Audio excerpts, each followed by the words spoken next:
I didn't marry into a family. I walked straight into a quiet disaster, wearing a smile. And the worst part?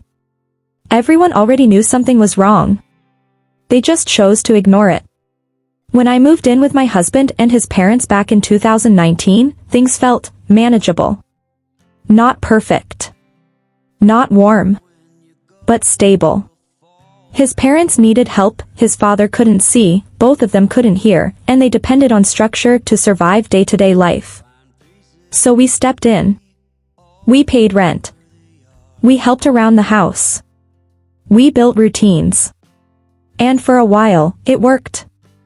Until she came back. Let's call her Rena. Because calling her what I really think wouldn't be safe for YouTube. She didn't just move back in. She arrived like a storm that had already destroyed everything behind her. We found out later what really happened. At the time, she told everyone her boyfriend was abusive. Crying.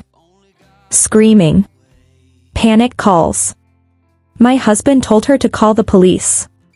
She did. And then, just hours later, she admitted it was all a lie. I was just mad. That one lie destroyed her relationship, got her boyfriend into legal trouble. And landed her right back in the house.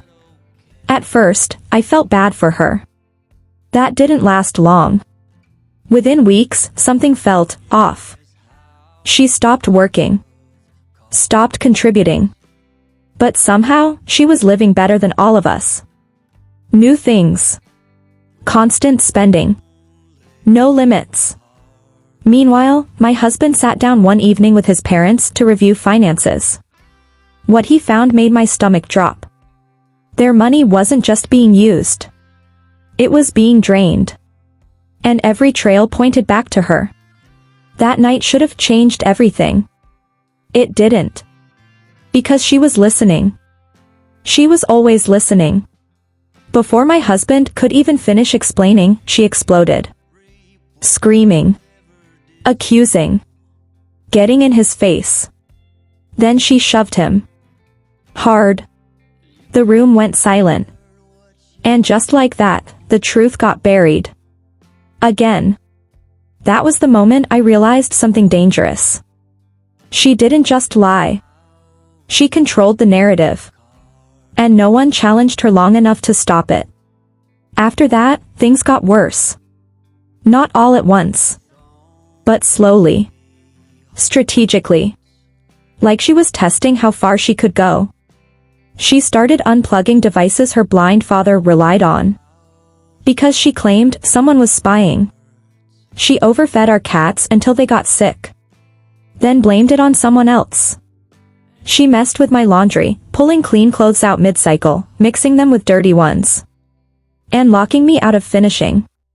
Small things. Petty things. But constant. Calculated. And then came the lies. The kind I couldn't defend myself against. Because she spoke to them in a language I didn't fully understand. She would twist conversations, rewrite situations. And smile while doing it. I wasn't just dealing with a difficult person anymore. I was living with someone who was quietly rewriting reality. And the worst part? Everyone outside the house thought she was normal. Kind. Even charming. That's when I stopped reacting. And started watching. Because something told me. If I didn't start paying attention, she was going to destroy more than just peace in that house. I thought I understood how far she could go. I was wrong. Because the next time she crossed the line, she didn't just target us. She went after someone she had never even met. And that's when I realized. This wasn't chaos. This was war. I used to think people like her had limits. That even the most manipulative person would eventually go too far and get exposed. I was wrong. Because Rena didn't just cross the line. She erased it. After that first explosion, the screaming, the shove, the financial truth getting buried, I started noticing a pattern. Nothing she did was random. Every move had a purpose. Every outburst had timing. And every lie had an audience. The house didn't feel like a home anymore. It felt like a stage. And she was always performing. At first, it was small humiliations. She'd glare at us across the room for no reason. Flip us off when no one else was looking. Trigger her dogs to bark aggressively whenever we walked by, as if she needed noise to create tension. If guests came over, she turned into a completely different person. Smiling. Helpful. Soft-spoken. You'd think we were the problem. And that's exactly what she wanted. But behind closed doors, it escalated. Fast. One night, I walked into the kitchen and froze. She was standing there, staring at me. Not moving. Not blinking. Just watching. "You think you're better than me," she said quietly. I hadn't even spoken to her that day. That's when it hit me. She didn't need reasons. She created them. Then came the next shift. She brought someone new into the house. It happened so quickly it felt unreal. 2 weeks. That's all it took. 2 weeks after meeting him, she moved him in like he belonged there. No discussion. No permission. Just presence. Let's call him Ethan. At first, he stayed quiet. Watched everything. Didn't interfere. But people like him don't stay neutral for long. Within a month, he quit his job. Just like her. Now there were 2 of them. No income. No responsibility. Living off the same people she was already draining. The house shifted again. Not just tension anymore. Power. They moved like a unit. Whispering. Watching. Waiting. It felt like we weren't just dealing with one unstable person anymore. We were outnumbered. And then came the moment I'll never forget. It started the same way everything did. She was listening. Eavesdropping on a conversation that didn't involve her. My husband was talking, calmly this time, trying again to address what was happening in the house. The finances. The behavior. The stress. He wasn't even raising his voice. She exploded anyway. Screaming from across the room. Charging toward him. And before I could even react, Ethan moved. He came from behind. No warning. No words. He grabbed my husband and slammed him straight to the ground. Hard. The sound. I still hear it sometimes. Everything froze. My body. My thoughts. Even she went quiet for a second. Like she didn't expect it to go that far. But only for a second. Then the chaos started. Shouting. Blaming. Twisting the story in real time. The police were called. And for a moment, I thought this was it. This was the moment everything would finally come out. It didn't. By the time they arrived, the story had already changed. Voices were calmer. Details were blurred. And somehow, nothing happened. No consequences. No accountability. Just silence. Again. That night, something inside me shifted. Not fear. Not anger. Something colder. Clarity. Because I realized something dangerous. If the truth didn't come out immediately, she would bury it. Every time. And she was getting better at it. After that, I stopped expecting help. Stopped expecting fairness. Stopped believing that eventually people would see. Because it eventually wasn't coming. Instead, I started noticing details. Patterns. Contradictions. The way her stories never matched. The way timelines shifted depending on who she spoke to. The way she used sympathy like a weapon. I wasn't reacting anymore. I was studying her. And the more I paid attention, the more terrifying the truth became. She didn't just lie to protect herself. She lied to build a version of reality where she was always the victim. And everyone else? The villain. Including me. I started hearing things. Little comments from extended family. Strange looks. Subtle distance. She had already started planting seeds. And we hadn't even seen the worst of it yet. Because what she did next wasn't just about us anymore. It was personal. Targeted. Calculated in a way I never saw coming. I thought the violence was the breaking point. I thought that was as far as she would go. But I was wrong. Because the next time she attacked, she didn't use her hands. She used something far more dangerous. A lie so big. It reached someone she had never even met. And that's when everything changed. There's a moment when stress turns into something else. Not fear. Not anger. Something deeper. The kind of realization that quietly tells you, you are not safe here anymore. For me, that moment came when I found out I was pregnant. It should have been one of the happiest times of my life. And for a few hours, it was. I remember holding the test in my hand, staring at it, trying to process how everything was about to change. I thought maybe this would shift things. Maybe the tension in the house would calm down. Maybe people would act differently. Maybe she would back off. I was wrong. If anything, it made me a bigger target. At first, it was subtle. More staring. More whispering. More of that quiet hostility that made every room feel smaller. But then the comments started. You really think you should be having a baby right now?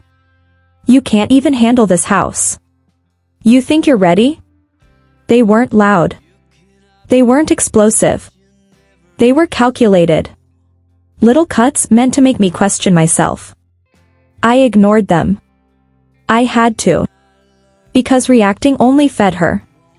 And I was starting to understand something important. She didn't just want attention. She wanted control. And my pregnancy? That was something she couldn't control. So she tried to. Around that time, things in the house became unbearable. The tension. The constant manipulation. The feeling of being watched. We started talking seriously about leaving. Not because we wanted to. But because we had to. Still, we hesitated.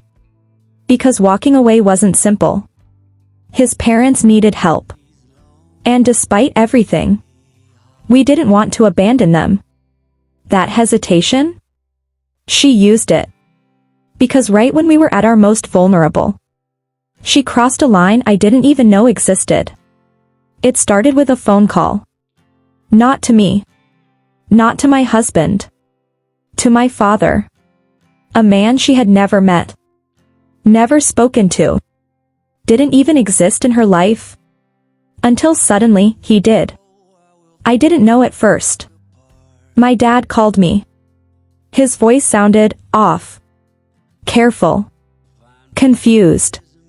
Is everything okay? He asked. And I felt it immediately. That drop in my stomach. That instinct that something was very, very wrong. Then he told me. He had received a letter. 5 pages long. From her.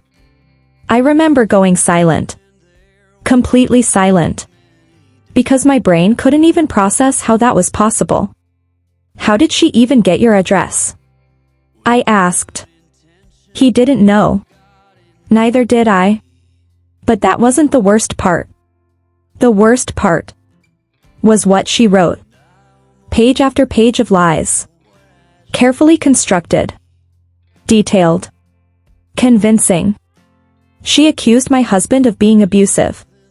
Said I was living in a dangerous environment. Claimed we were unstable. Irresponsible. Unfit. And then, she threatened to call child services. On a baby that hadn't even been born yet. That was the moment everything inside me snapped into focus. This wasn't chaos. This wasn't just a toxic person. This was someone actively trying to destroy my life. Before it even had a chance to begin. I felt sick. Not just angry. Not just hurt. Sick. Because she didn't just attack us inside the house anymore. She reached outside. Into my family. Into my support system. Into the one place that was supposed to feel safe. And suddenly, nothing felt safe anymore. My father didn't believe her. Thank God. He knew me. He trusted me. But that didn't matter. Because the damage wasn't about convincing him. It was about planting doubt. Creating a narrative. Building a version of reality that could spread. Quietly. Quickly. And without us even knowing. That's when I realized something terrifying. If she could do this once, she could do it again. To anyone. At any time. That night, I didn't sleep. I just lay there, staring at the ceiling, thinking. What else is she capable of? And for the first time, I stopped thinking about staying. Because staying wasn't strength anymore. It was risk. The next morning, I looked at my husband and said something I had been avoiding for months. We have to leave. Not later. Not eventually. Now. And this time. There was no hesitation. I thought leaving would end it. I thought once we were out, it would finally be over. Peace. Distance. Silence. But I underestimated her. Because even after we walked away, she didn't stop.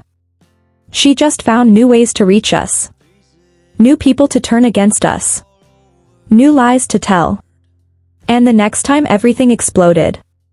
We weren't even there to see it happen. But what she did next. Finally. Started to expose her. Leaving should have felt like freedom. And at first, it did. The silence was different. No tension in the air. No footsteps to overanalyze. No doors slamming. No constant feeling of being watched. Just peace. For the first time in a long time, I could breathe. And I didn't realize how suffocated I'd been. Until it stopped. We built a new routine.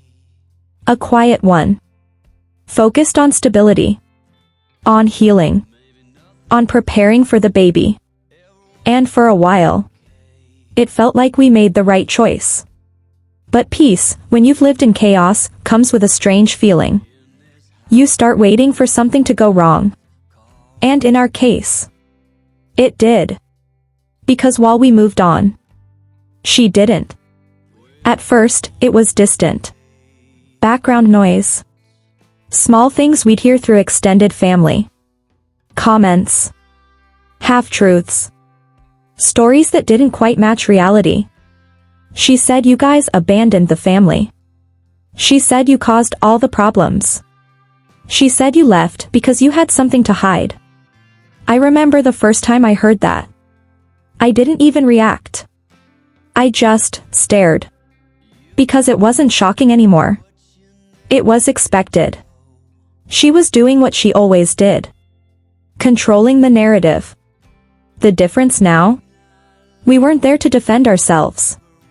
And slowly, her version of events started spreading. We stayed quiet. Not because we didn't have the truth. But because we didn't want to make things worse for his parents. They were still there. Still dealing with her. Still stuck in the same environment we had escaped. So we chose silence. And she used it. Because silence, in the wrong hands, becomes confirmation. Time passed. Weeks turned into months. And then we heard something that made my stomach drop. Patrick, my husband's brother, was moving in. With his pregnant wife. I remember feeling this overwhelming urge to stop them. To warn them. To explain everything. And we tried. We told them what happened. The patterns. The behavior. The risks. But it's hard to believe something you haven't experienced yet. And she knew exactly how to present herself. So they moved in anyway. And for a brief moment, nothing happened. Which almost made it worse. Because it gave the illusion that maybe, just maybe, things had changed. They hadn't. It took less than 2 months. 2 months for everything to fall apart. It started small. Just like it did with us. She began entering their room without permission. Cleaning. Rearranging their personal space.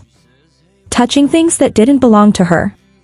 At first, they tried to brush it off. Misunderstanding.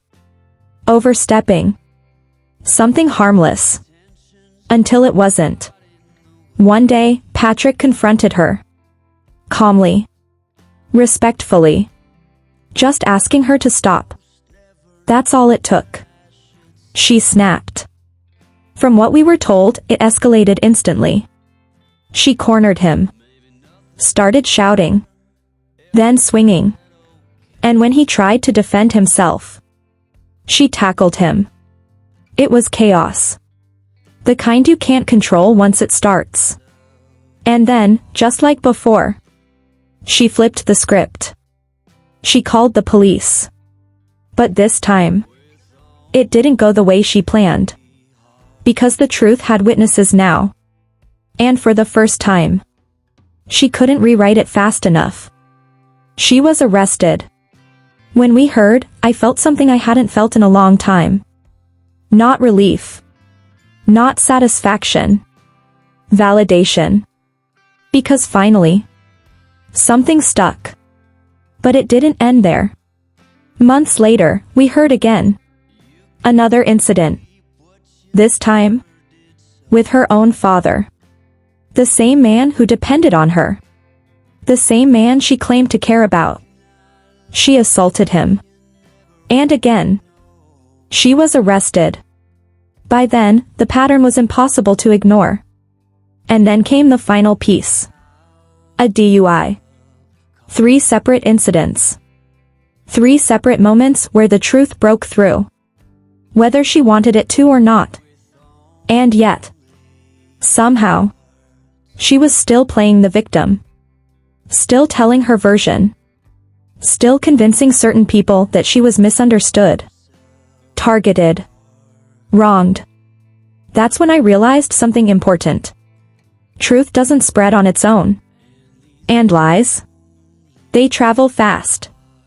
Especially when no one challenges them. By this point, more people were starting to distance themselves from her. Including Patrick and his family.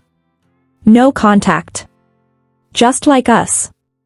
But even then, she wasn't done. Because distance doesn't stop someone who refuses to let go. One night, my husband's phone started ringing. Blocked number. Over and over again. He answered once. Silence. Then her voice. Threatening. Angry. Unstable. He hung up. She called again. And again. And again. Over 20 times. That's when it hit me. This wasn't about control anymore. It was about obsession. By then, the truth was already breaking through. Arrests. Patterns. Witnesses. People were starting to see her for who she really was. But there was one problem. The rest of the family still didn't know everything. And she was still out there. Smiling. Posting. Pretending to be someone she wasn't. That's when I faced the hardest question of all. Do I stay silent and let her keep rewriting the story? Or do I finally expose the truth? In a way she can't trace back to me? That's where everything changes. For a long time, I thought silence was the right choice. That staying quiet made me the bigger person. That eventually, the truth would speak for itself. It doesn't. Truth doesn't move on its own. It waits. And if no one carries it forward, It gets buried. By the time everything happened, the arrests, the violence, the patterns, it should have been obvious. But it wasn't. Because she was still controlling the story. Still smiling in public. Still posting online like nothing had ever happened. And people believed it. That was the part that got to me the most. Not the lies. Not the chaos. The fact that she was winning the narrative. I remember sitting there one night, staring at my phone, scrolling past one of her posts. Happy. Carefree. Normal. It felt unreal. Because I knew the truth. I lived it. And yet, the version the world was seeing was completely different. That's when the question finally caught up to me. How long do I let this continue? But the answer wasn't simple. Because this wasn't just about exposure. There were lines I refused to cross. I didn't want drama. I didn't want legal trouble. I didn't want to hurt his parents any more than they already had been. And most importantly, I didn't want it traced back to me. So I stopped thinking emotionally. And started thinking carefully. Because if she built her power on controlling the narrative, then the only way to break that was to take control of the truth. Not loudly. Not recklessly. Strategically. I started with what I knew. Not assumptions. Not feelings. Facts. Timelines. Incidents. Patterns that couldn't be ignored once they were seen clearly. I wrote everything down. Not as a rant. Not as an attack. As a story. A clean, structured version of events. The kind that doesn't need exaggeration. Because the truth is already strong enough. Then I stepped back. Because the goal wasn't to expose her in a dramatic way. The goal was to make sure the truth existed somewhere it couldn't be twisted. And once it existed, it didn't need me anymore. Because people don't believe arguments. They believe patterns. And she had created enough of them. Slowly, things started shifting. Not all at once. Not in some big explosive moment. But quietly. Questions started being asked. Stories didn't line up anymore. People who had only heard one side started hearing pieces of another. And once doubt enters the picture, control starts slipping. I didn't announce anything. Didn't confront her. Didn't make it obvious. Because I didn't have to. Her own actions were catching up to her. The arrests. The incidents. The contradictions. All I did was make sure they didn't stay hidden. And for the first time, the narrative wasn't hers anymore. It was reality. Do I know exactly what every person believes now? No. Do I care? Also no. Because this was never about revenge the way people think. It wasn't about destroying her. It was about protecting us. My husband. My child. Our peace. And making sure that if she ever tried to rewrite the story again, there would already be another version waiting. One that couldn't be erased. One that didn't rely on emotion. Just truth. And that was enough. She spent years controlling the narrative. Twisting reality. Turning people against us. But in the end, she didn't lose because I fought her. She lost. Because the truth stopped staying silent. And once people start seeing patterns, there's no going back. If you've ever dealt with someone like this, you already know. The hardest part isn't surviving them. It's deciding when to finally stop protecting their lies.